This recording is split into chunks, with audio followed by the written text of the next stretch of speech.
Share the screen. I'm going to share my screen. Share sounds and share. All right. Is that? There we go. All right. Thank you. So sorry, everybody. Running around trying to get things. Technology did not want to work for me today. So my apologies. Thank you so much for waiting. Okay. So last presentation of our three-part series here. So before you did some sessions with Amanda, one of our physical therapists here. I'm Kirsten. I'm one of our occupational therapists here. And today we're going to be looking at toileting success and sensory system support. So we're going to kind of do an overview of some of the sensory systems, how they relate to toileting, and then maybe some areas of difficulty you might see within those sensory systems, and then some different solutions. And we should have some time if you want to ask questions about specific things that might be going on, and I will try my best to answer with the information I have. But we'll go ahead and get started. So just a little overview, we have 8 different sensory systems. A lot of people are familiar with the kind of main 5, the touch, smell, taste, all of those. So we actually have 8. So there's a few that you might not be aware of or you haven't heard of before. So we'll kind of go through all of them. So we have our tactile or touch, auditory, oral, vision, olfactory, proprioception, vestibular, and interoception. So I'll go into detail of each of those. And then, like I said, we're going to talk about how this relates to toileting and some different tips and tricks for it, okay? So the first one we're going to go into is our tactile system or our touch system. So tactile, what it is it is a sense of touch, pressure, temperature, and pain, and it allows us to perceive and discriminate what we touch. So that's a very general description. Tactile, you can definitely go into it a little bit more, but I want to just give you kind of an overall idea of what this system is and how it relates to toileting. So I want us to picture walking into a bathroom and all the different things that you might touch, right? There's the floor. Is it a really cold floor? Are you barefoot? Do you have socks on? There's our clothing, having to pull up and down clothing when we get in the bathroom. If you have a child that really dislikes clothing changes or just doesn't like certain textures, that might be something that already is aversive to them.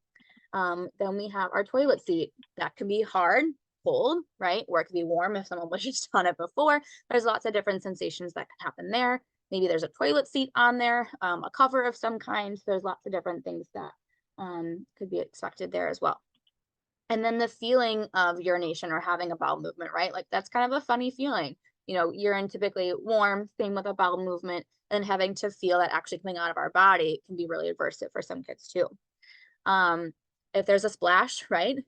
Whether there's from having a bowel movement or from urination, if there's any splash that comes up from that. I have a lot of kids that talk about that actually, that are fearful of that happening.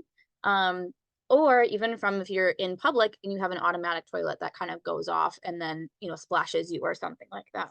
That also happens frequently and something that I hear my kids talk about a lot as well. Wiping.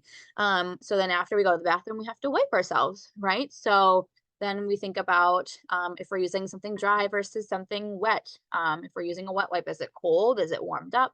Some of those different things as well.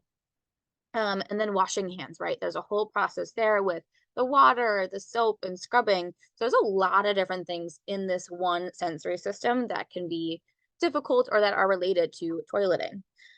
So we're going to just kind of talk about a few different solutions. Now, again, this is just kind of a general overview. So this is not the end all be all, but these are just some different things that we will typically suggest to parents that come in and say that they have difficulties within this area. So one is if you have an occupational therapist, definitely let them know about this too. This is something we can work on overall tactile system, kind of working on that defensiveness of the tactile system so that it's a little bit easier in the bathroom. So definitely if you have an OT on board, kind of talking with them so they can give you some good strategies.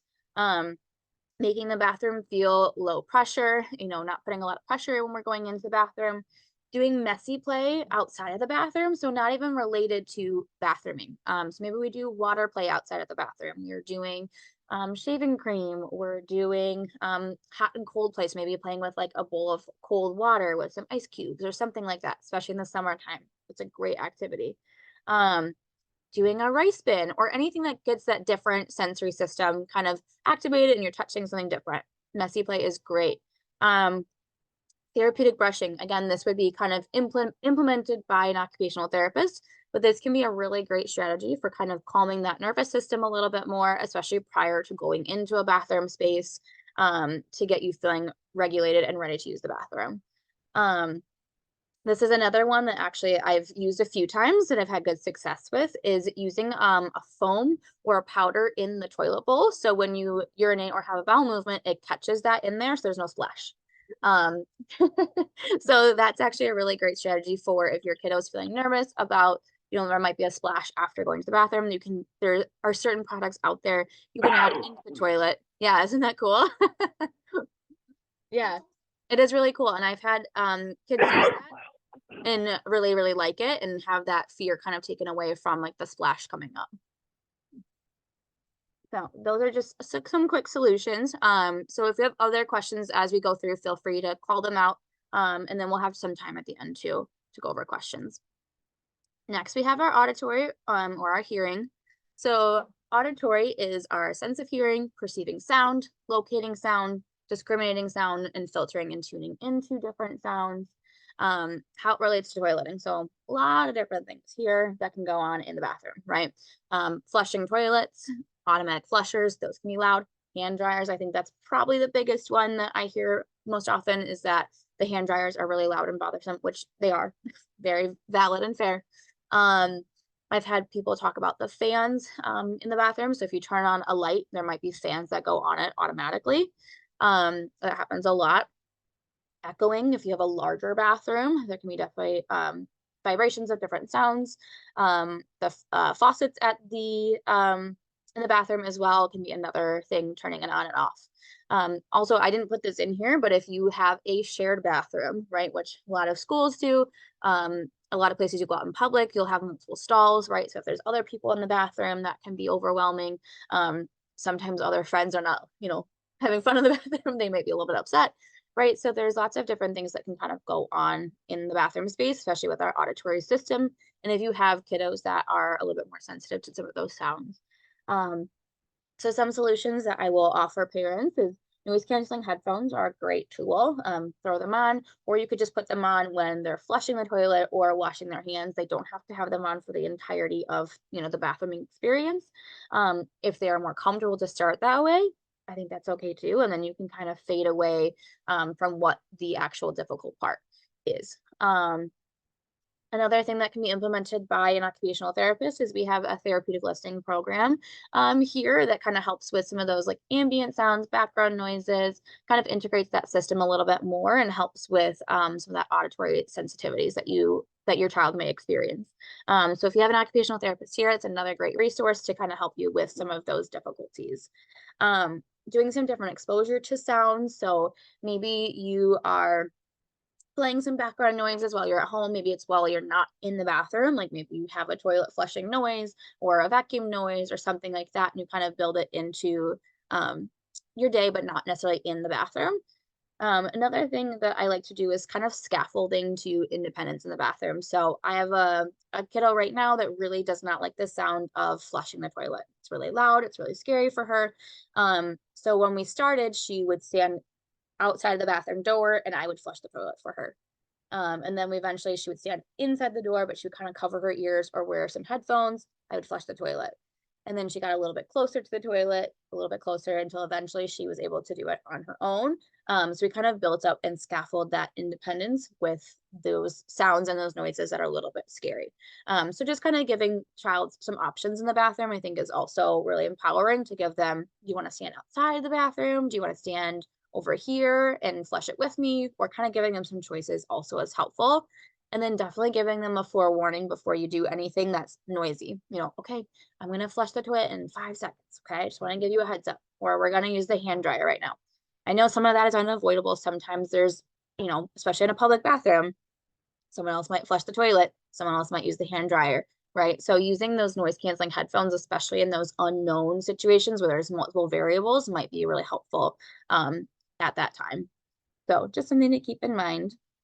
Then we'll go through our oral system. So oral is our sense of taste. It helps us discriminate taste. Again, these are very, very vague definitions. You can definitely go into them a little bit more, but just for our purposes. How it relates to toileting. So this is kind of, we went a little bit of a different route here. So with this, if you have picky eating, right? If you're not getting enough different foods in your diet, you can definitely, especially like fiber, that can definitely lead to difficulties with having bowel movements. Then we can have urine accidents. There's a lot of things that kind of go into our oral system here. And then also with our water intake. So if you have limited water intake, obviously you're not going to the bathroom as frequently. You're not getting as consistent bowel movements a lot of the time. And another thing here is if you're drinking a lot of bladder irritants. I definitely have kiddos that really don't like water, don't like the taste of water. And so they're drinking juice all day long, which are actually bladder irritants that kind of irritate our lining a little bit more and can make us go to the bathroom more frequently. So a couple of different things to keep in mind here. We do have a little chart here on this side just to see age, how much fiber they should be getting, and then how much they're weighing is how much the fluid ounces that you should be getting of water each day. So for example, if you have a kiddo that's around 40 pounds, they should be getting half of that with 20 ounces of water each day, which is sometimes tricky for our kiddos. So some solutions for that. A big one that we often, especially for our picky eating, we'll do some like different feeding therapy. We'll often recommend that so that you can get in and try some different foods, really open up that variety and get in some more fiber. We might recommend supplements. That's definitely something that we talk about. It's definitely something to bring up with a general practitioner of some kind, a doctor. We definitely will, we can give you recommendations, but ultimately checking in with the doctor is always a good move as well.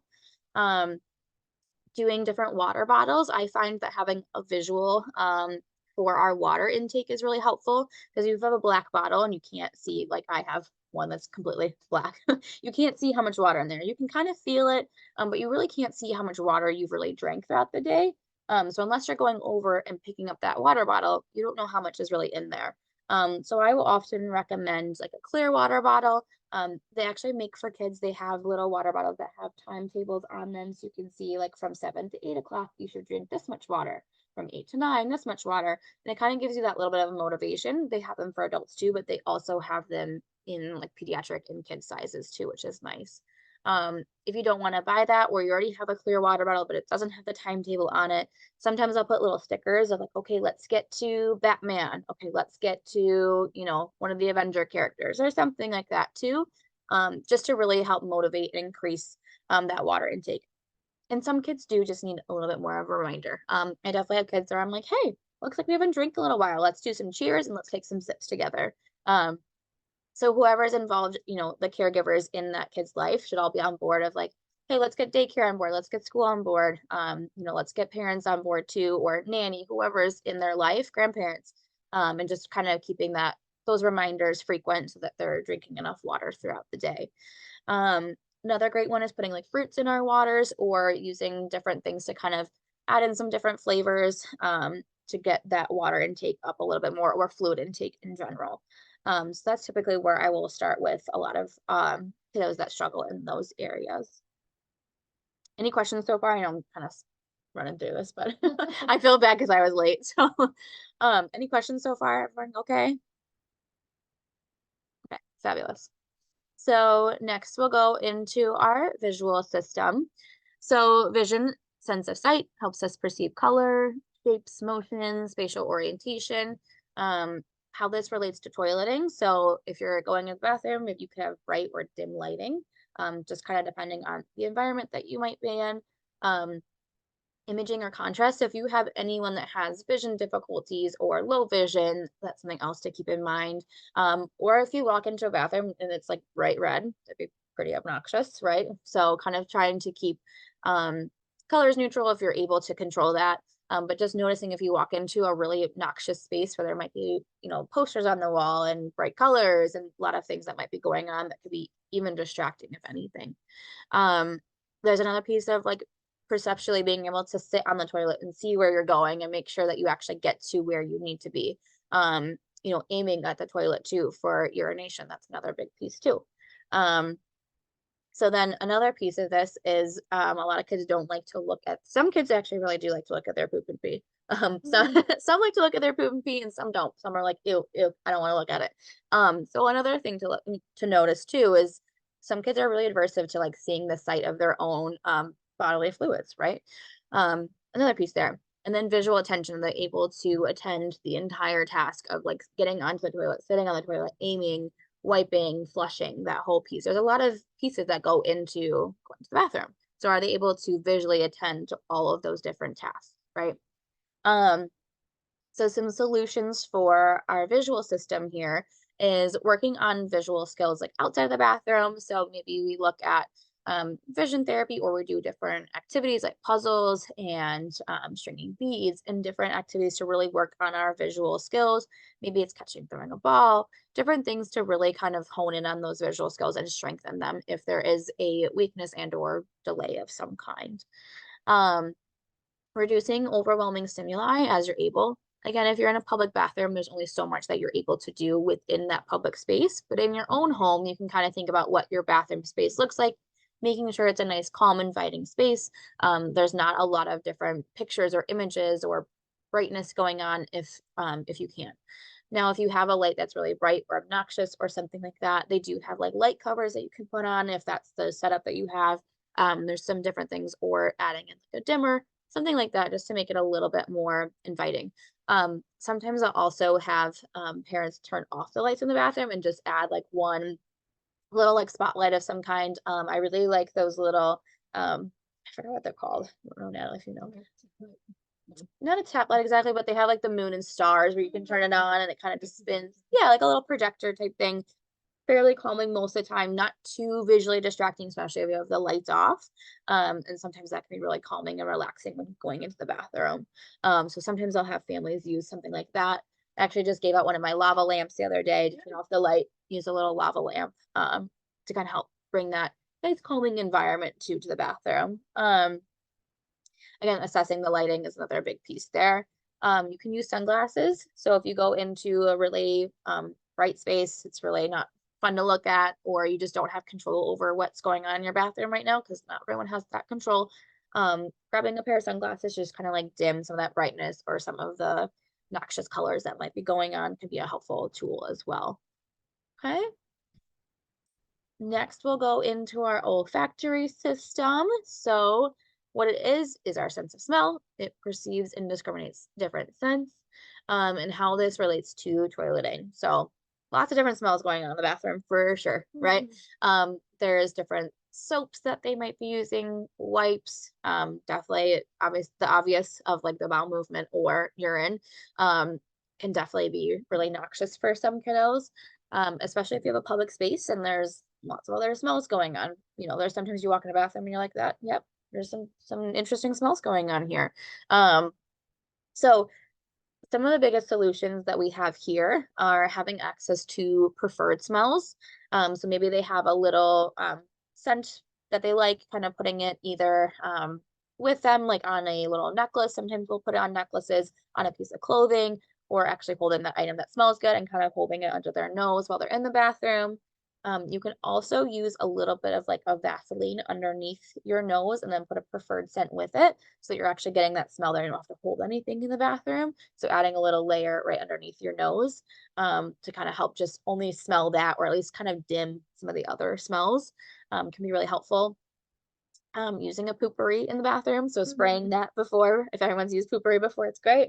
Kind of using that before they go to the bathroom, or using it kind of like, you can use air fresheners as well if that's not too noxious for them. Using some air fresheners can be helpful.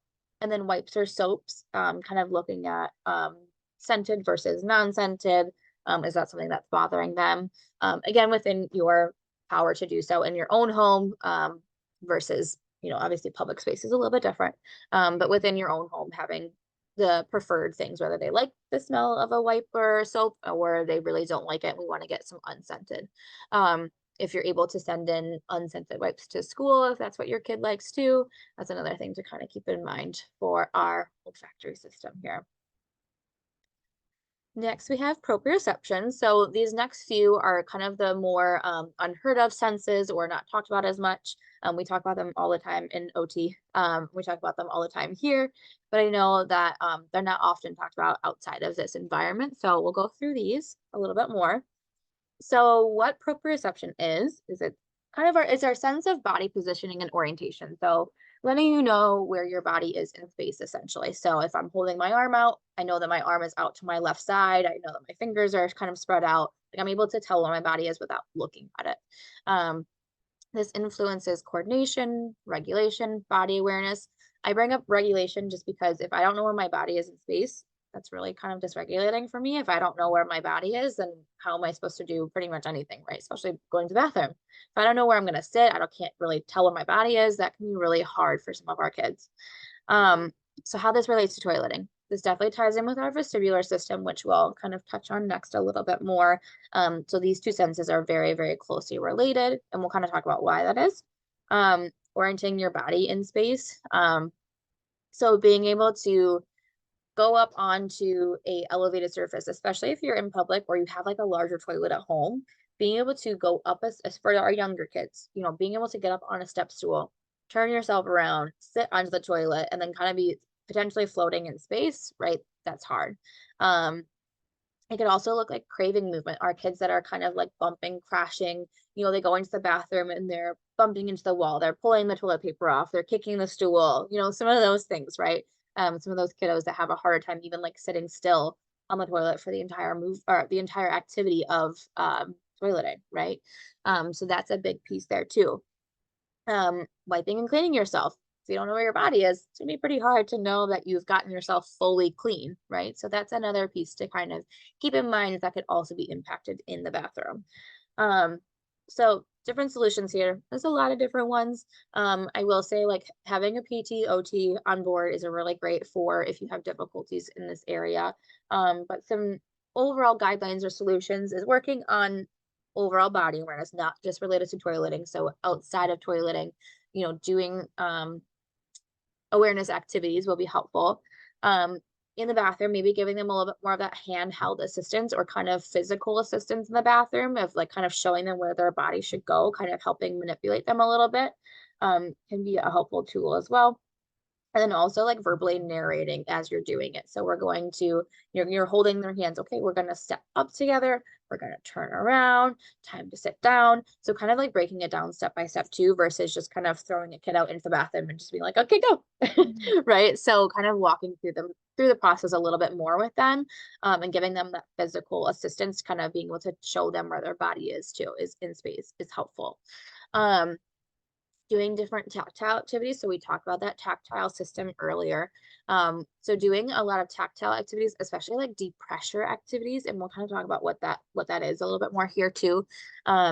Those deep pressure activities outside of the bathroom to kind of just like let us know here's where my body is in space, and kind of building up that awareness even before we go into that bathroom space. When you practice wiping, a lot of times I will practice it outside of the bathroom. I'll use a visual system or visual feedback. So I might set up a mirror of some kind so they're able to see what they're actually doing, kind of tapping into a different system a little bit more. One of the activities I'll do to practice, now we don't do any latex here, but if you want to do it at home, if you don't have a latex allergy, is I'll actually take 2 little balloons and I'll blow them up and I'll put them on the back of the seat and have kids practice turn around and wiping. I'll actually spray a little bit of shaving cream, or I've done Nutella before, and have kids turn around and practice wiping in between. I feel like that's one of the most commonly asked questions is like, how do I practice wiping? And it is like a lot of practice, and having that visual feedback is really helpful. I think I have a lot of kids that will just kind of like wipe their surface and they won't really kind of like get into under their bottom and really clean in between there. So that's a really good activity to do at home and when they're comfortable in their environment. And then you can also practice obviously in the bathroom on the toilet if they will allow that and tolerate that. So you can also practice it not on their bottom. You can practice just like wiping their face. I've had kids really like shaving cream. So we'll put like little blobs on their face. I'm like, okay, I want you to wipe it all off. Practice kind of like turning the napkin or the paper towel around so they can wipe a little bit more, turn it, wipe a little bit more, or like on their arms or something a little bit more like that. So they can practice that.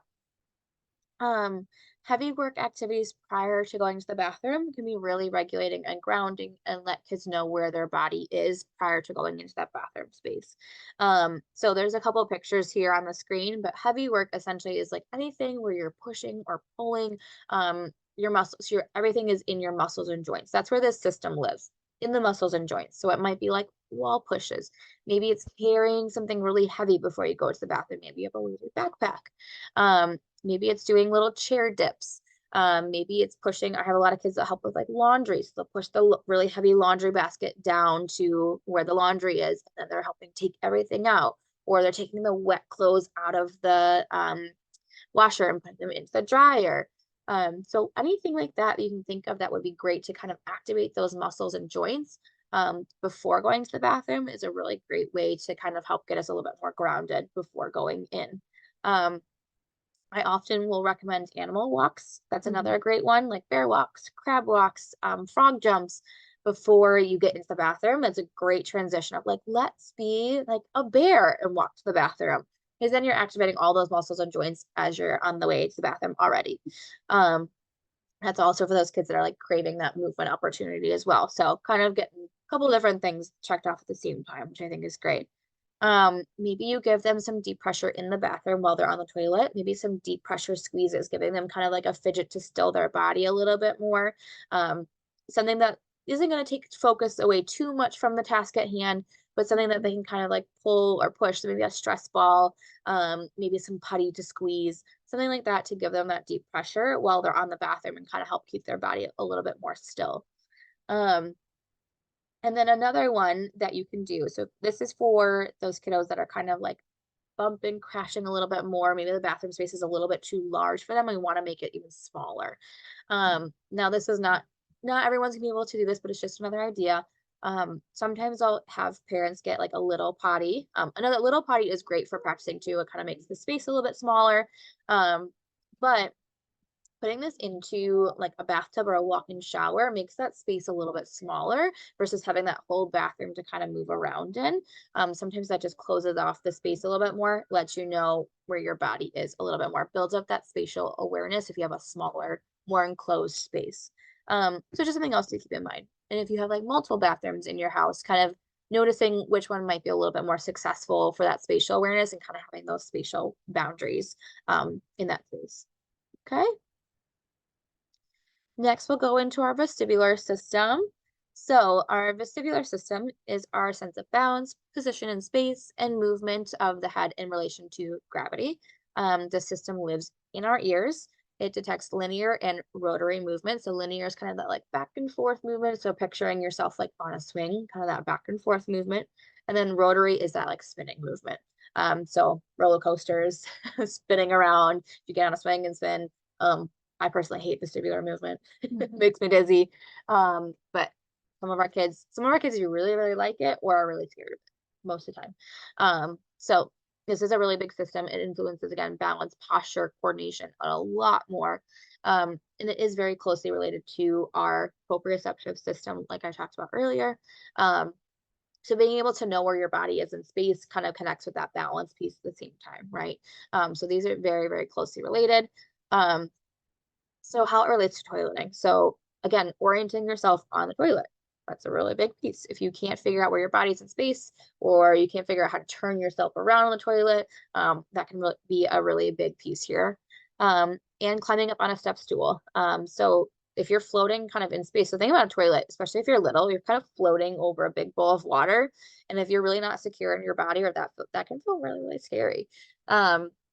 So that's a big piece I see often with kids is they get up on these really big toilets and they don't have the foot support or they don't have an insert in the toilet. And so they're feeling really scared to like fully sit down because they're afraid they're going to fall in. Right. So one easy solution there is just kind of getting a little toilet overlay to your current toilet or having a smaller toilet, like a separate little potty for them to use to make them feel a little bit more secure, get them a little bit closer to the ground. Making sure their feet are always supported. That's great just for posture in general. So besides the vestibular system, letting them know where their body's in space and for posture, having their feet supported is a really helpful tool as well. Using handles, maybe you have like little handlebars that they can kind of hold on to while they're on the toilet to make them feel a little bit more secure.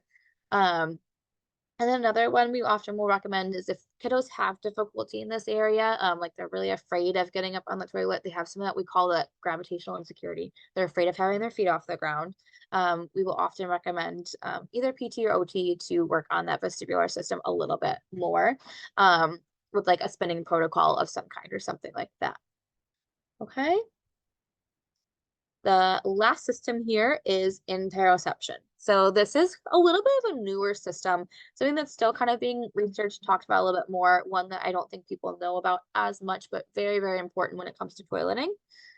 So interoception is our internal body awareness. So that's letting us know, it helps us sense different things like fullness, hunger, the need to have like a bowel movement, I go to the bathroom. Maybe I'm feeling sick. Emotions are tied into this as well. So obviously this is very, very closely related to toileting because if you don't know your signals or they get confused, that's really hard to be successful with toileting, right? So this is definitely a trickier one. I think interoception is one of the harder ones to like teach about, to find different solutions for, because most adults, we take that for granted. We just know what it feels like to have to go to the bathroom. We just know what it feels like to be thirsty or hungry, right? So we're really thinking about what does that actually feel like inside my body to then describe it to a child, right? It's a hard task to do. It really is. It is something that I think a lot of people take for granted, that we just have this ability to do it. And it doesn't always come naturally for some of our kids.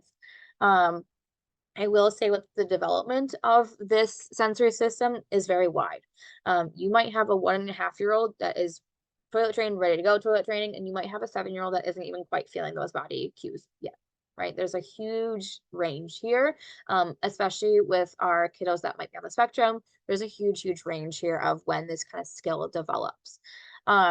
So what I like to do for this system is I do something called body experiments, or being a scientist, whenever the kid would be more kind of motivated to talk about. But I usually call it like body experiments, and they're kind of, ooh, sounds interesting.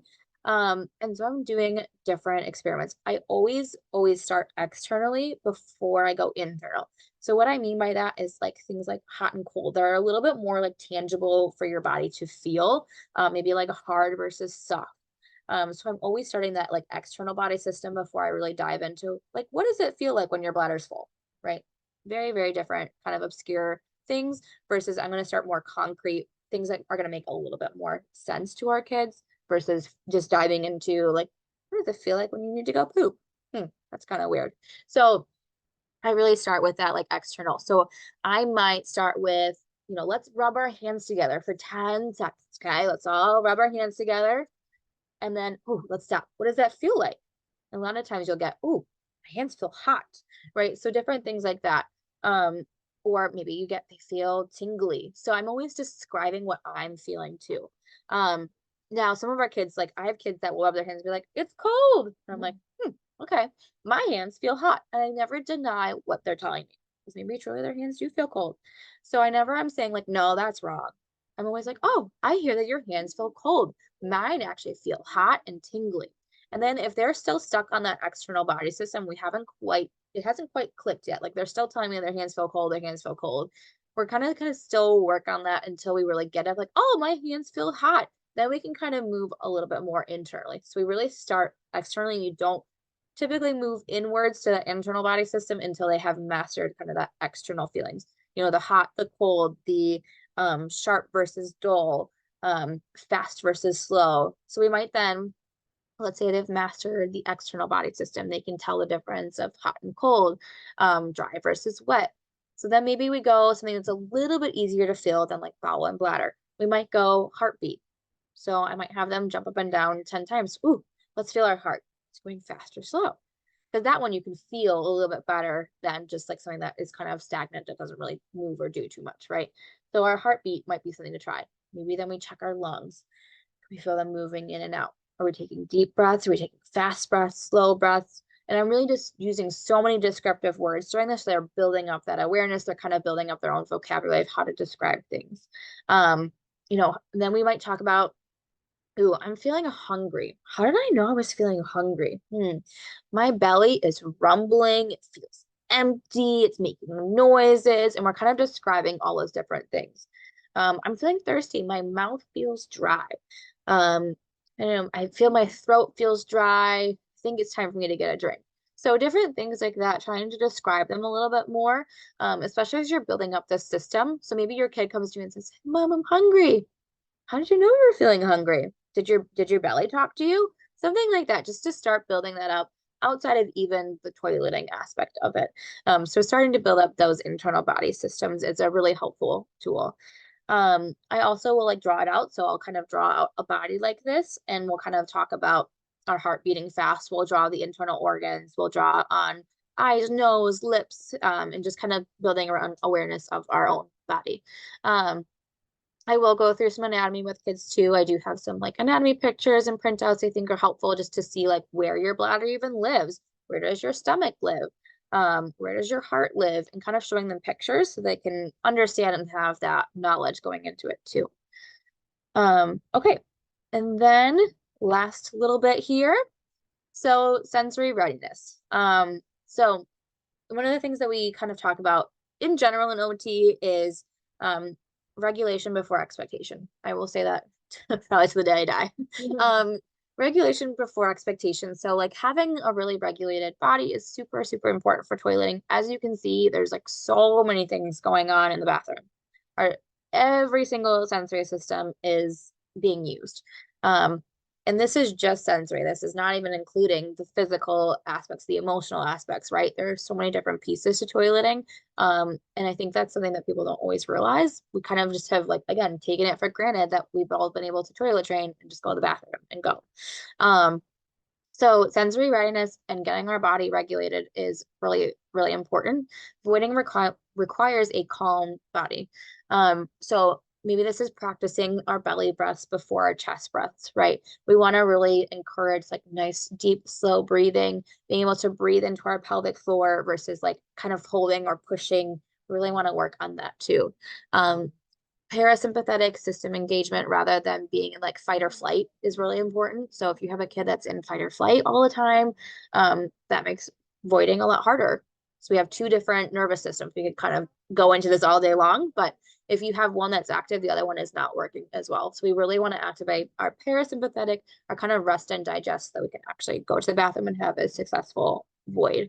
Having full versus partial voids. So another thing to keep in mind, so maybe you have a kid that goes to the bathroom and they get startled by a noise in the bathroom and then they stop going to the bathroom and they hop off the toilet. Or I have a lot of kids that will like start to go to the bathroom and then they kind of jump up mid-pee and kind of working on being able to relax our body a little bit more so we can fully empty so that we're not having an accident later in the day or a few minutes later we have to go to the bathroom again. So for our pelvic floor toileting, relaxation, the belly breaths, a still body, using a stable surface so that posture positioning is really helpful. And then running and jumping kind of contracts our body. So again, we really want this like readiness. We want to have a nice calm body, kind of making sure all of our sensory systems, everything that we need is in order. We have the tools we need and we're in a good state before going to the bathroom. So was my little soapbox, but that is pretty much everything I had for you guys today.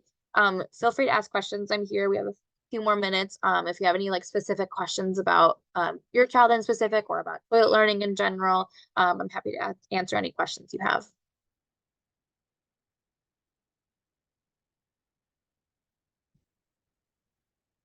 Okay.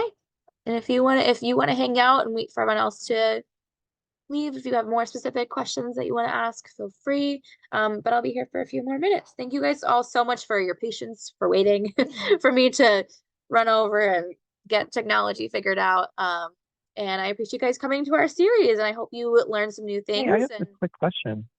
Yeah. I saw my daughter, she has Down syndrome, Mm-hmm. and I mean, we talked to what was her name? Amanda? Was it Amanda, the PT? Yes, Amanda. Mm-hmm. Yeah, we had a little consultation with her, and then she recommended to speak to you in regards to potentially adding you to our team.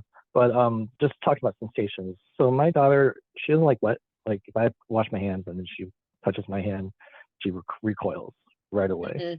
Mm-hmm. But when she's in like a wet pull-up, I mean, she's 5 years old. If she's in a wet pull-up, she can sit on it for hours if she could. It doesn't bother her. So it's kind of like contradiction, and don't really understand why that it doesn't bother her. She's getting upset and all that stuff. Do you have any insights on that?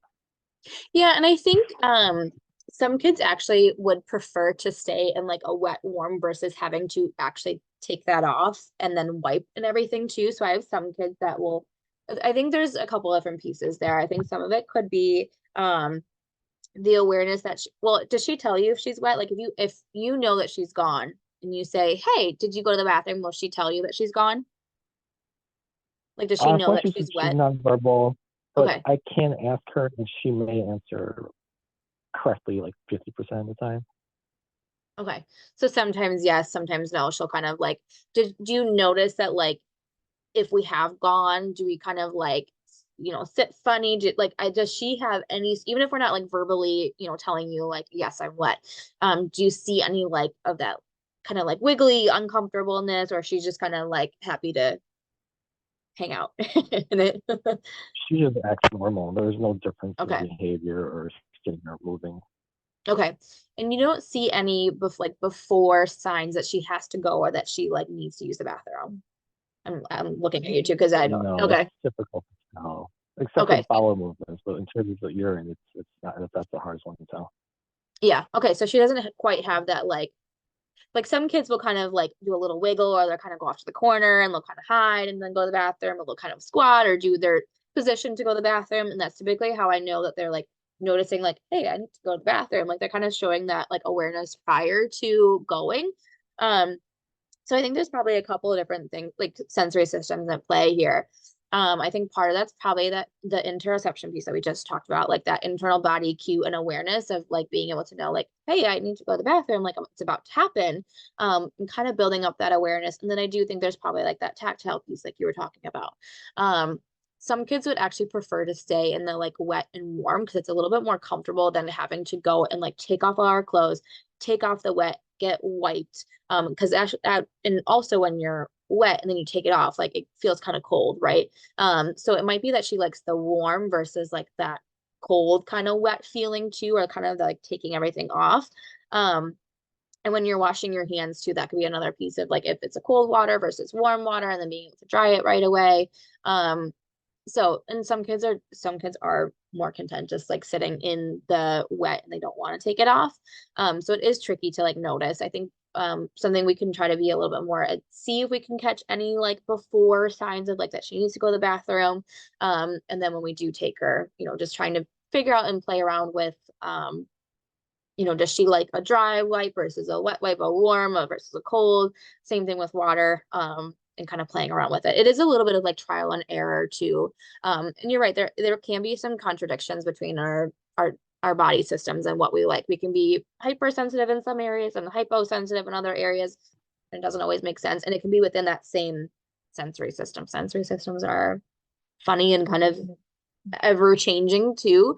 And we can talk, I know, because I believe we have OT on board for your team too. We can kind of talk with like her OT on some different like tactile strategies to help her in the bathroom specifically. So I can definitely chat with OT, or we can kind of talk about some different strategies to get her a little bit more aware and then kind of work on that like messy play or that tactile system so she's not as aversive to feeling wet or feeling the wet on her hands specifically, if that makes sense. Yeah, great, thank you. Can you provide your email address? Just Yeah, absolutely. I'll type it in the chat here so everyone can have it. yeah, do that, please. Yeah, absolutely. And yeah, anyone that has questions, like feel free to email me. And I will also, if anything is more like Amanda's realm, she and I work very, very closely together too. So we can also talk with Amanda, kind of have the whole pelvic health team here to work on different things. That is right there in the chat for you. Awesome. Any other questions?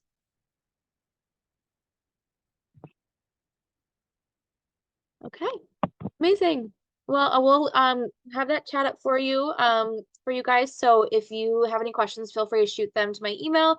Thank you guys so much for attending, and I hope you learned some new things and have some new kind of like perspective around toileting and how much it does really involve. But yeah, I'm here if there's any questions or anything. Awesome. Cool. Thank you. All right, guys, I'm gonna stop the recording here. Let's say. Find it.